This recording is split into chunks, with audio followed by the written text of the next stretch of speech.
Isang photo ngayon ang lumabas sa social media na kung saan nga ay makikita si Charo Santos na katabi ni Regine Velasquez at ni Cory Vidanes. Makikitang very serious ang face ni Charo Santos habang tuwang-tuwa naman si Regine at si Cory Vidanes sa tabi niya.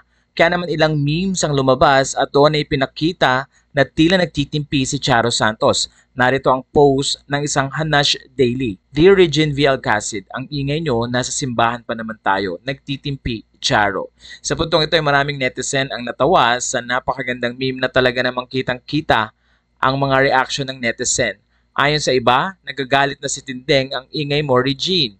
Sabi pa ng isang netizen, pinagpapawisan na kasi siya mula ulo hanggang paa, di na nakakibo. Grabe heat index that day, tapos sa Quiapo Church pa. Sa puntong ito ay makikita ang nasabing photo at kuha nga ito nang ikasal si Angeline Quinto noong April 25, 2024 sa Quiapo Church.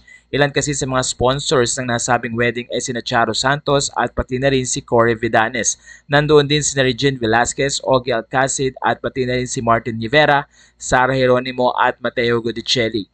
Ayon sa mga fans, sobrang init nga that time, lalo na't napakaraming tao rin sa loob ng Quiapo Church. Pero sa kabila ng nasabing init ay punong-puno pa rin ng pagmamahal at excitement ang mga fans nang makita nga nilang ikasal na si Angeline Quinto sa kanyang partner na si Non Rev.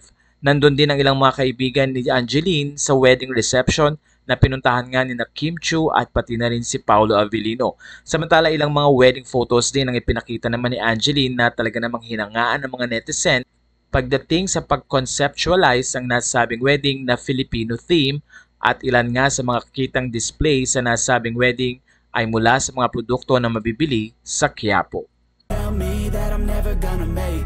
They want me to do something that could make sense. They hate when I keep dreaming I'll be famous. Congratulations and best wishes, Angelina Nandrev. I wish you a lifetime of love and happiness. They sit there being judgmental because you're trying things, and they just want you to settle and do the right thing. So get a good job,